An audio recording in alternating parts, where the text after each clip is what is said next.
Et salut les yogistes et bienvenue dans cette nouvelle vidéo collection. Ça y est, on arrive au bout du classeur coup de cœur, on arrive dans les dernières pages. Et aujourd'hui, je vais vous parler des monstres les plus puissants du jeu, les dieux égyptiens. De nombreuses personnes croient que ces cartes sont extrêmement fortes, justement à cause de l'animé, alors qu'en vrai elles sont claquées. Du coup, désolé de briser les rêves de certains, mais les dieux égyptiens, en vrai, c'est pas foufou. Après, attention, c'était des cartes hyper stylées et emblématiques qu'on adorait tous avoir entre les mains quand on était gamin dans les cours de récré. D'ailleurs, celui qui avait les trois, c'était un peu le boss, quoi. Moi, je me rappelle surtout du nombre énorme de fausses qui circulent à l'époque, où il y avait limite des fois l'image qui se décollait un peu de la carte, où le foil était dégueu, mais c'est pas grave, on était heureux quand même. Bref, moins de blabla, aujourd'hui on s'attaque aux dieux égyptiens. Les dieux égyptiens, du coup, ce sont les cartes les plus emblématiques de Yu-Gi-Oh! Derrière, le Monster Trio que représente le dragon blanc aux yeux bleus, le dragon noir aux yeux rouges et le magicien sombre. Du coup, on va commencer par le meilleur dieu égyptien parmi les trois. Je veux bien sûr parler de celui qui donne son nom à cette chaîne, Slifer, le dragon céleste, Slifer, le dragon du ciel pour les puristes de l'animé. Et vu qu'on parle d'animé, eh bien vous voyez, le visuel de cette carte, c'est celui qu'on retrouve dans Duel Monster dans les premières saisons. Alors on a évidemment une petite description bien badass de chaque dieu sur ces versions des cartes qui sont d'ailleurs accessoirement non jouables parce que nous n'avons pas leur vrai effet, mais à la place on a un petit texte descriptif. On va switcher quand même avec la version à effet du monstre pour vous en parler un petit peu après, mais cette carte elle est évidemment rattachée au personnage de Yugi dans l'animé, même si ce n'est pas lui qui l'invoque pour la toute première fois. En fait, ça va être Sting, un duelliste qui est possédé par Marek pendant la deuxième saison à Batailleville. Ce perso qui vous a peut-être un tout petit peu marqué parce qu'il a une face recouverte de piercing. Et c'est pendant l'épisode 66 qu'on va avoir pour la toute première fois Slifer qui va être invoqué. Alors attention, je dis bien invocation parce que sa première apparition, ce n'est pas dans l'épisode 66. Moi, je vais vous parler d'invocation, de quand la carte est jouée, mais la première apparition de Slifer se fait dans des épisodes bien avant ça. En fait, il faut savoir que les trois dieux égyptiens apparaissent dans le même épisode, l'épisode 62 de la même saison, lorsque Marek va expliquer un petit peu les pouvoirs et l'importance des cartes de dieux égyptiens. Il explique notamment que quiconque possédera ces trois bêtes divines deviendra le nouveau pharaon et aura les pleins pouvoirs. D'autres raretés dans lesquelles ont été édités Slifer, vous voyez qu'ici on a une petite version secret rare de Speed Duel. Ici c'était l'ultra rare des decks légendaires de Yugi. Et tout de suite derrière, on va peut-être pas bien le voir à cause de la sleeve, mais nous avons la version Millennium rare de King's Court qui est sortie du coup il y a maintenant un peu plus d'un an. Ici, là, dans l'angle à droite, on voit les hiéroglyphes. Mais vous voyez que c'est très compliqué de remarquer cette rareté un peu Millennium rare, cette pharaon rare, cette parallèle rare, c'est comme ça qu'ils l'appellent chez nous maintenant. Mais c'est ça qui est dommage, c'est que c'est sur le papier très beau. Au Japon, ils ont des versions incroyables, mais chez nous, les premières, elles étaient vraiment pas folles. Pour la petite parenthèse et anecdote, il faut savoir que cette version-là existe en secret rare, mais en fait, elle est extrêmement chère. Je vais vous mettre des captures d'écran là maintenant tout de suite de son prix moyen sur Card Market. C'est complètement ridicule tout simplement parce que cette carte était en fait avec Obélisque et Ra. Toutes les trois existaient comme ceci en secret rare, mais dans une extension appelée GBI. Et en fait, c'était des promos pour un jeu de Game Boy. Alors autant vous dire que l'impression de ces cartes, elle a été ultra limitée et maintenant ça vaut littéralement une blinde. Surtout les cartes qui sont gradées en très bon état. On parle quand même de au-dessus de 1000 balles. Donc bon, pour l'instant, moi je suis très bien comme ça. Ça me remplit, comme vous pouvez le voir, mes 2 pages de classeur qui sont bien belles et bien propres. Et ça me va très bien comme ça. Bon, sinon, à part ça, du côté gameplay, il faut savoir que chaque dieu peut posséder son propre deck. Évidemment, à chaque fois, ils sont joués en x3 dans chacun de leurs decks respectifs. 3 Slifer, 3 Obélisques, 3 Ra. Sachez que, en termes de gameplay, pour moi, Slifer, c'est le meilleur des dieux égyptiens. Je dis pas ça parce que c'est mon dieu préféré, mais tout simplement parce que c'est ces effets qui sont les plus polyvalents et les plus complets parmi les dieux. On le sait tous, les dieux égyptiens vont être des gros masters qui vont essayer de faire de l'OTK. Mais Slifer, lui, il a un effet supplémentaire qui va plus être orienté du côté contrôle, et moi je trouve ça hyper intéressant. Du coup, pour la mécanique d'OTK de Slifer, c'est assez simple, il va gagner 1000 points d'attaque et de défense par carte présente dans notre main. Donc plus notre main est grande, plus son attaque va être importante. Souvent quand on joue un deck Slifer, on joue un deck où il n'y a plus de limite de cartes en main et où on va vouloir beaucoup piocher pour faire un gros Slifer et faire un OTK à 6 ou 8 ou 10 000 points d'attaque. Mais moi, ce qui va m'intéresser, c'est ce que j'ai un peu essayé de faire dans les 2 vidéos que j'ai sorties sur Master Duel sur le deck Slifer. Je vais les faire popper juste ici et là.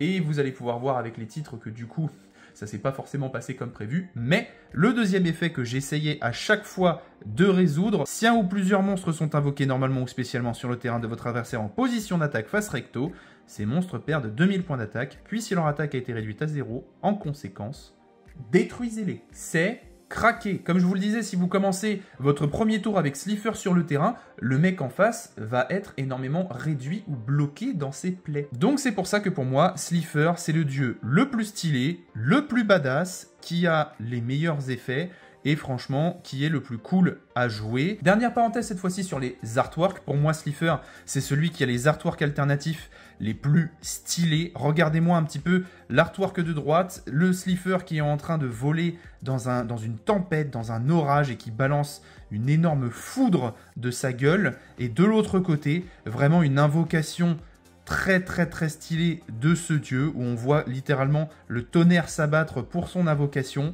Il est entouré d'une mer d'éclairs et ça rend vraiment un flow et une puissance monumentale. Franchement, entre les 3 artworks, mon cœur balance, mais en vrai, je pense que c'est celui-ci que je vais préférer.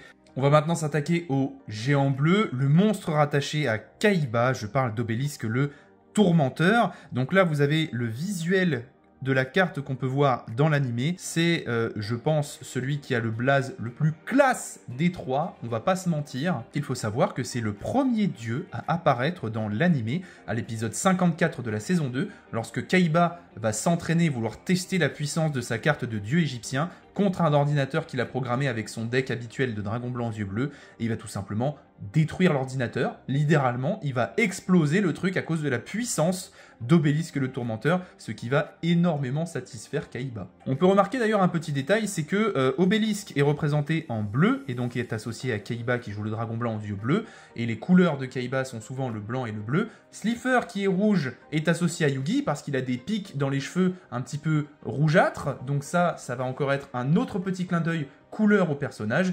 Et Marek, il a les cheveux blonds, et du coup le dragon Ledera qui est doré, un peu jaune, va lui être associé. Donc du coup ils ont fait à chaque fois un petit mix, un petit clin d'œil de couleurs avec chaque personnage pour que les cartes soient assorties au propriétaire. Je trouve ça un peu marrant. On va basculer sur la version à effet d'Obélisque le tourmenteur et parler un peu de cette carte en jeu.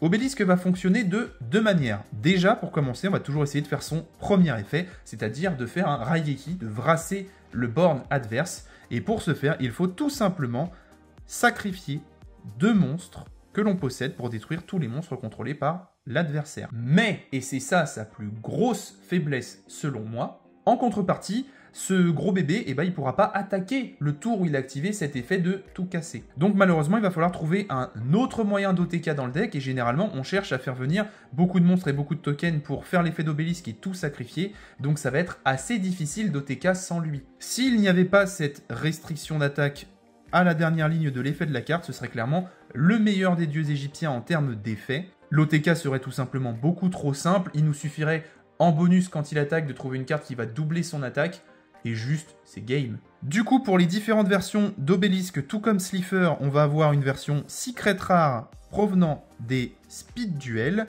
Alors, le côté dommage d'Obélisque, c'est qu'il est tellement mastoc, il est tellement allé à la salle, ce con, que, eh bien, on peut pas voir très bien le fond de la carte, ce qui fait que pour la version, encore une fois, de King's Court où il y a les petits hiéroglyphes, avec sa grosse stature, il cache complètement l'arrière-plan. Du coup, même si je le sors de la sleeve, ça va être encore plus dur de vous montrer les hiéroglyphes qu'avec Slifer, tout simplement parce qu'il y a encore moins de place pour voir justement cette rareté. Là, vous la voyez un petit peu en haut, j'essaye de vous la montrer encore une fois.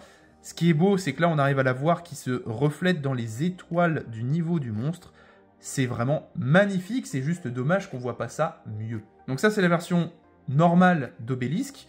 C'est le seul des 3 à avoir des artworks alternatifs qui font autant égyptien. Je vais vous montrer tout de suite et vous allez comprendre. Là, vous allez voir que cette version sortie dans les promos des teens de 2019, eh bien, elle est extrêmement Égypte antique. Ça nous fait vraiment beaucoup penser au chapeau des fois que portaient les pharaons en l'Égypte antique. On remarque encore plus sa stature et sa musculature. Là, il a carrément les petites tablettes de chocolat. Donc le obélisque, à ce moment-là, on voit qu'il est plutôt vénère. Il a une tête de mec qui rigole pas du tout.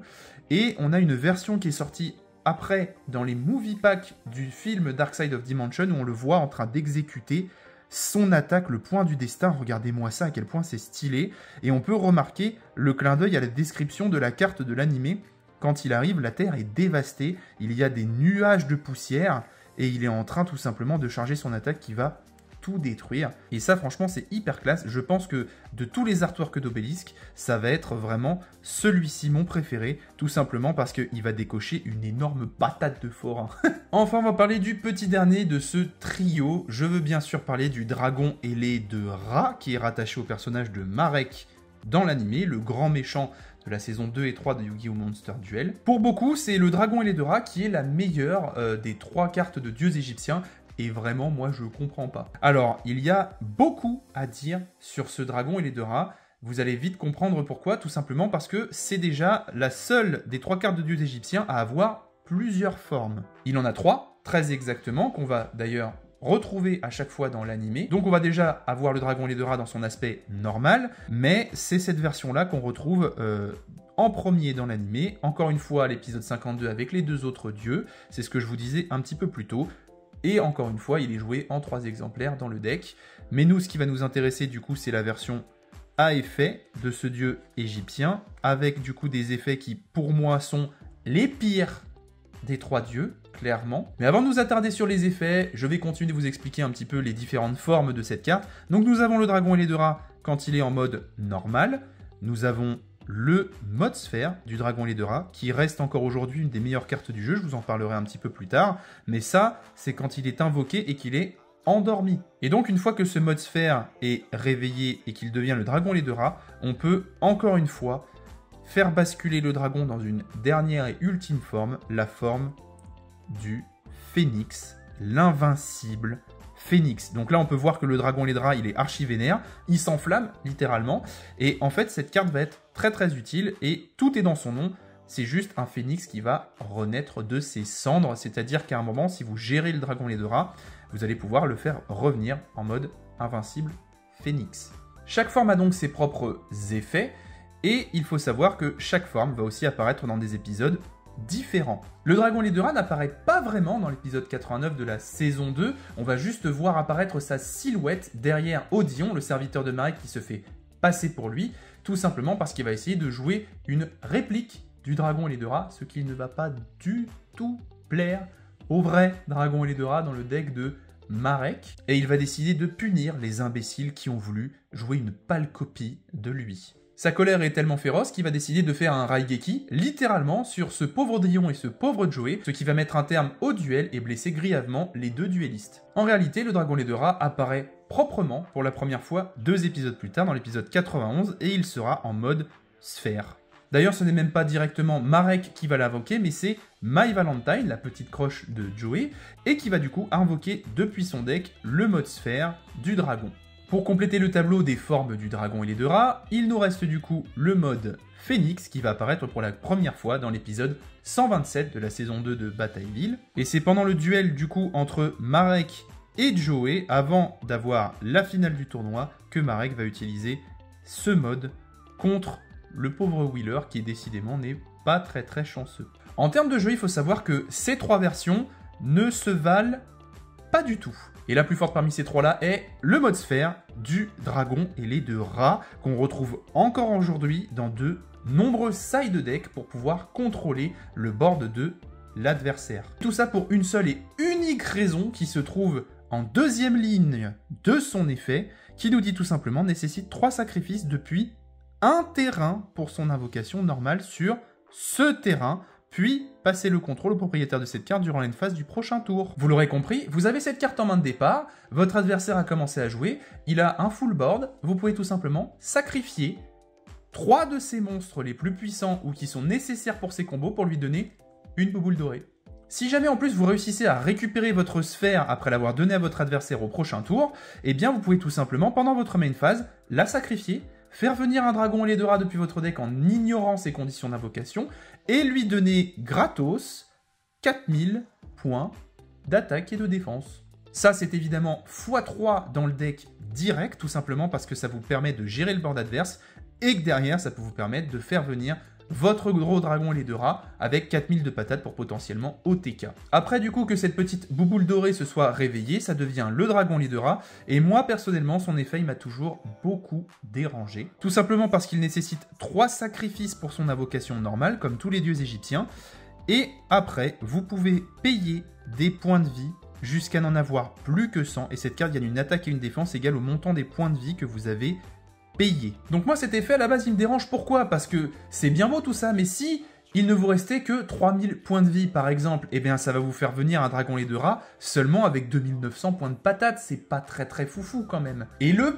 pire dans tout ça, c'est que le dernier effet, la dernière ligne, a le culot de vous dire que vous pouvez payer 1000 points de vie puis cibler un monstre sur le terrain, détruisez la cible. Mais on n'en a plus des points de vie après le premier effet. Donc vous voyez à quel point la carte elle est complètement nulle, elle est claquée, c'est horrible. Je comprends même pas comment des gens peuvent me dire que cette carte c'est la meilleure des 3 dieux égyptiens.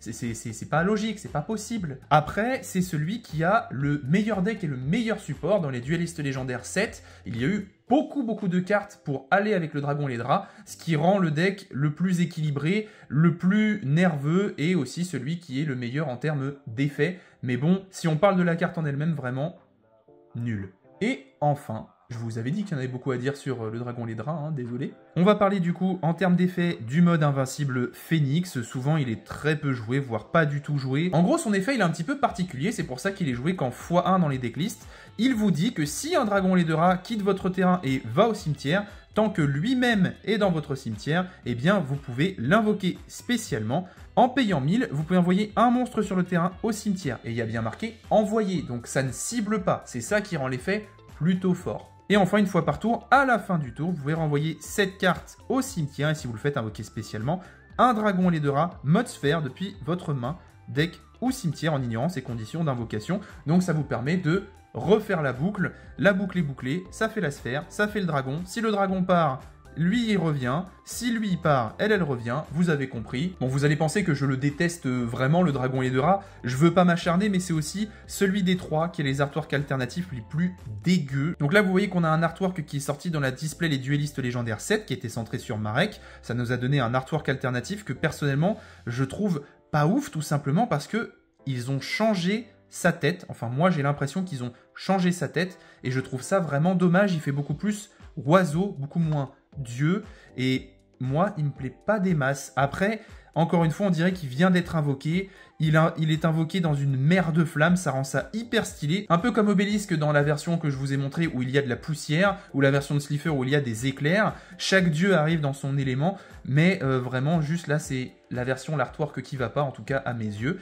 Et enfin, vous allez voir qu'on a la version pour moi qui est la plus horrible, on dirait un oiseau en cage. C'était du coup la version promo des Teen Box de 2019.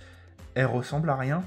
Le fond noir comme ça, simple. Ok, il est entouré de feu, il est stylé, mais encore une fois, on dirait plus un oiseau. Mais bon, moi perso, ça me plaît pas. Je préfère rester sur la version d'origine qui est largement meilleure à mes yeux.